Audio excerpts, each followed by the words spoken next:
I stared at my reflection in the bathroom mirror, gripping the edges of the sink as if it were the only thing keeping me from falling apart. My heart pounded in my chest, my breath coming in shallow gasps. Tonight was supposed to be different. Tonight, I was finally going to prove to them that I was enough. For as long as I could remember, I had been trying to earn my parents' approval. Straight A's in high school? Not enough. A full ride scholarship? Barely acknowledged. Landing a well-paying job right out of college? Just another box to check. No matter what I did, my father's disapproving gaze and my mother's thin-lipped silence made it clear. I would never be the child they wanted. I checked my watch. 6:45 p.m. Dinner was at 7. My parents didn't like tardiness.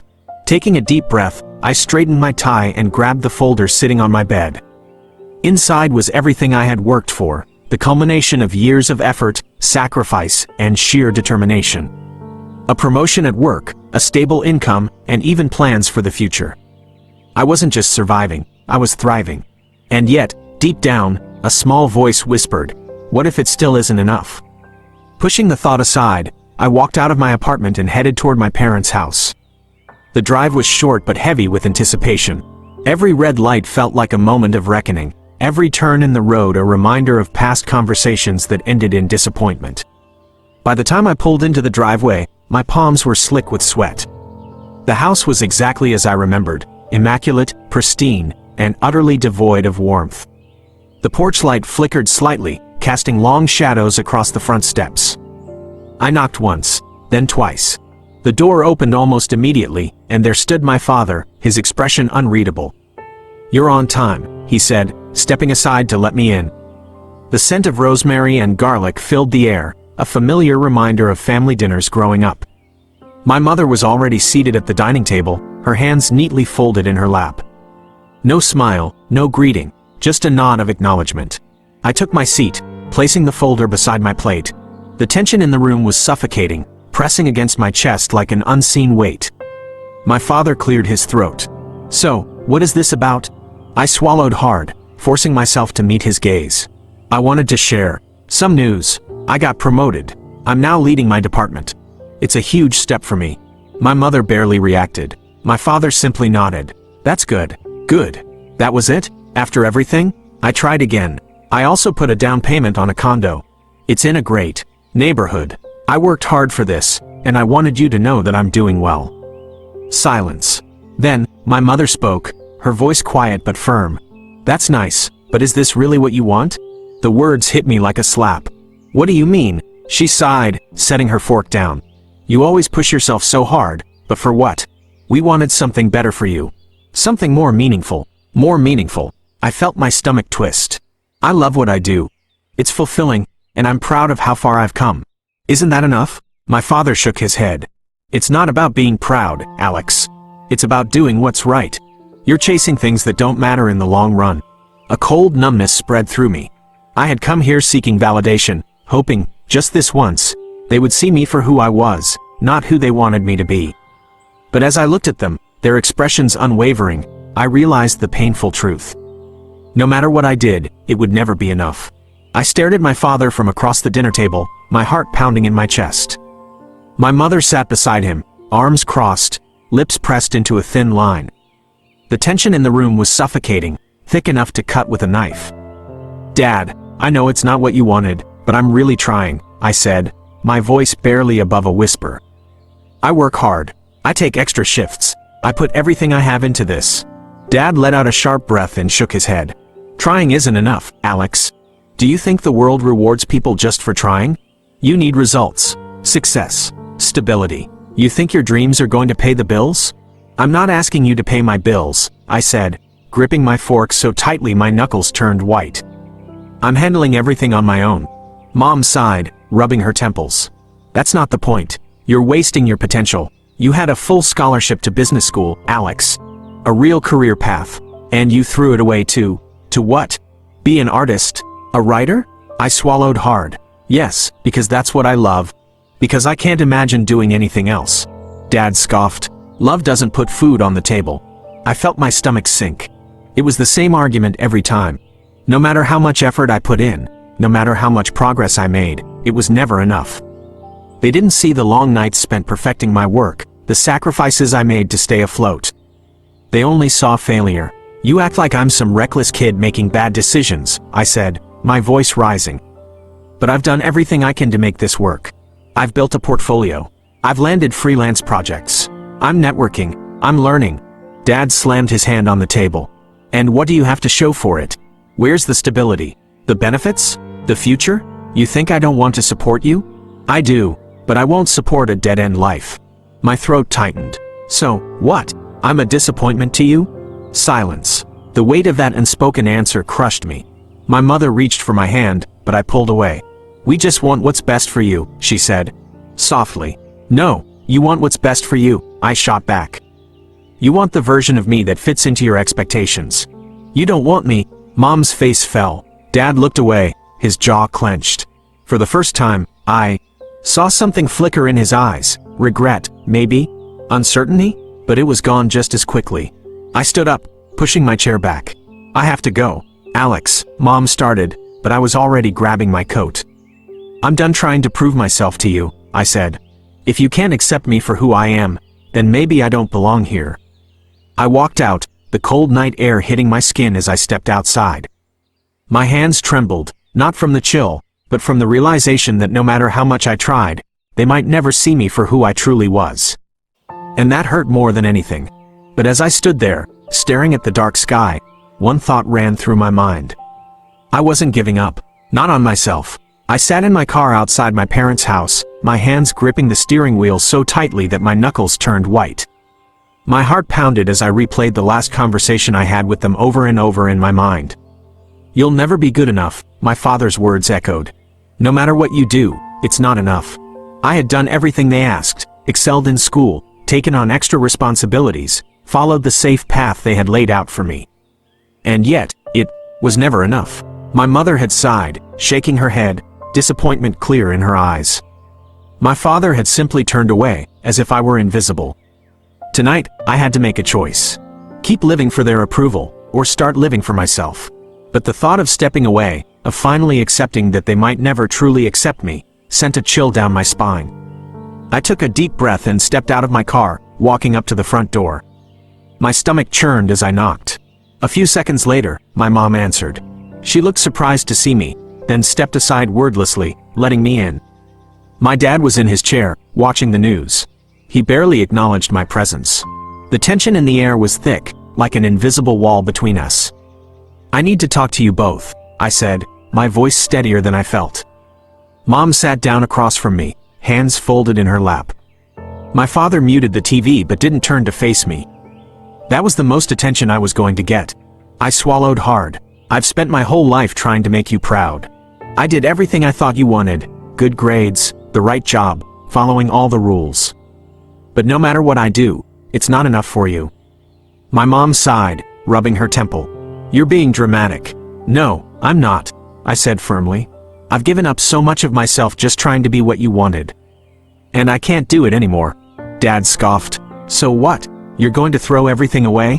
Disappoint us even more? His words stung, but I had expected them. This time, I refused to let them break me. No, I said, voice unwavering. I'm going to start living my life for me. And if that means you won't accept me, then I have to learn to live with that. Silence. My mother's face twisted into something between sadness and frustration. My father finally turned to look at me, his expression unreadable. Fine, he said after what felt like an eternity. Do whatever you want. I had expected anger, yelling, anything. But his indifference hurt more than anything else ever had. I nodded, standing up. I love you both, I said softly. But I need to love myself, too. With that, I turned and walked out the door, my heart pounding in my chest. The moment the door closed behind me, I felt something I hadn't felt in years. Freedom. I didn't know what would happen next, but for the first time, I was choosing my own path, and that had to be enough. The dinner table was silent, thick with tension. Plates sat half-eaten, the food forgotten in the heat of the moment. My father's eyes burned into me, his hands clenched into fists on the table. My mother, usually the peacekeeper, sat stiffly beside him, her lips pressed into a thin line. I could hear the ticking of the clock on the wall, each second stretching into an eternity. So, that's it? My father's voice broke the silence, laced with disappointment and frustration. You think you can just live your life however you want and expect us to be okay with it? I swallowed hard. Dad, I'm not asking you to be okay with it. I'm asking you to see me, to understand that this is who I am. He scoffed, shaking his head. Understand? What is there to understand? You had every opportunity to be successful. We sacrificed so much for you, and this is what you choose. My heart pounded. I didn't choose to be different from what you expected. I am who I am. And no matter how hard I try, it's never enough for you. You think we don't love you? My mother finally spoke, her voice trembling. Everything we've done has been for you. We just want what's best. What's best for me, or what's best for you? I cut in, my voice sharper than I intended. My mother flinched. My father's expression darkened. This is not about us, he snapped. It's about responsibility. It's about family. It's about not wasting your life on some fantasy that will never bring you stability. I exhaled shakily. What if stability isn't the only thing that matters? What if being true to myself is just as important? My father stood abruptly, his chair scraping against the floor. You are so selfish. His voice was cold, final. You only think about yourself. Do you even care how this affects us? Your mother cries herself to sleep worrying about you. And me? I don't even recognize my own child anymore. His words hit like a physical blow. My vision blurred. I had always known they disapproved, but to hear it so plainly, to feel the weight of their disappointment like an anchor around my chest, was unbearable. I pushed back my chair, standing on shaky legs. I can't keep doing this, I whispered. I can't keep trying to be someone I'm not just to make you love me. My mother reached for my hand, but I pulled away. My father's face was unreadable, but I could see the conflict in his eyes. I love you both, I said, my voice breaking. But I can't keep sacrificing myself for your approval. I turned and walked toward the door, my hands trembling as I grabbed my coat. My mother called my name, but I didn't stop. I stepped outside into the cold night air, my breath coming in shaky gasps. For the first time in my life, I had said the words I'd been afraid to say. For the first time in my life, I felt free. I took a deep breath as I stood outside my parents' house, my hands trembling slightly. It had been weeks since our last argument, and I wasn't sure what to expect. But I knew one thing. I couldn't live my life constantly chasing their approval. I had spent years bending over backward, trying to meet expectations that always seemed just out of reach. But today was different. Today, I was here on my terms. I knocked on the door, my heart pounding in my chest. After a few moments, my mother opened it, her face unreadable. "Oh," she said, glancing behind me as if expecting someone else. "You're here." I nodded. "Yeah, Mom, can I come in?" She hesitated before stepping aside. I walked into the house that had once felt like home but now felt more like a battlefield. My father was sitting in his usual chair, flipping through the newspaper, barely looking up. I cleared my throat. I wanted to talk. Dad grunted but didn't say anything. Mom crossed her arms. "About what?" I exhaled slowly, steadying myself. "About everything. About us." Silence. Then, a sigh from my mother. "What more is there to say? You made your choices." "I did," I admitted. "And I don't regret them. But I do regret how we've been treating each other." My father finally set his paper down, looking at me for the first time. "You expect us to just accept everything?" "No," I said honestly. "I don't expect you to change overnight. I don't even expect you to fully understand. But I do expect respect. I expect to be able to live my life without feeling like I'm a constant disappointment." Mom shook her head, her lips pressed into a thin line. "We wanted what was best for you." "I know," I said, my voice softer. "And I love you for that. But best looks different for me than it does for you. And that's okay." Dad leaned back in his chair, rubbing his temples. "So what are you saying?" "I'm saying that I'm done trying to prove myself to you," I said, a newfound strength in my voice. "I'm done living in fear of not being good enough. I am enough, whether you see it or not." Mom's eyes softened, just a little. "You really believe that?" I nodded. "Yeah, Mom, I do." The room fell into a heavy silence. For the first time, I wasn't pleading for their approval. I wasn't asking for validation. I was simply stating the truth. After a long pause, my father let out a breath. "Well," he muttered, "guess there's no changing your mind." "No," I said with a small smile. "There isn't." Mom looked down at her hands. We're scared for you." "I get that," I said gently. "But you don't have to be. I'm figuring it out." And whether you choose to support me or not, I'm going to be okay. For the first time in years, I saw a flicker of something in their eyes. Maybe not full acceptance, but understanding. And for now, that was enough. I stood up. I should go. Mom hesitated before reaching out, placing a hand on my arm. Don't be a stranger. I smiled. I won't. As I walked out of the house, the weight on my chest felt lighter than it had in years. I wasn't sure if things would ever be perfect between us, but for the first time, I wasn't chasing perfection. I was simply living my truth. And that was more than enough. I stood up.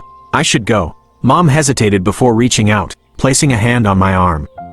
Don't be a stranger. I smiled. I won't.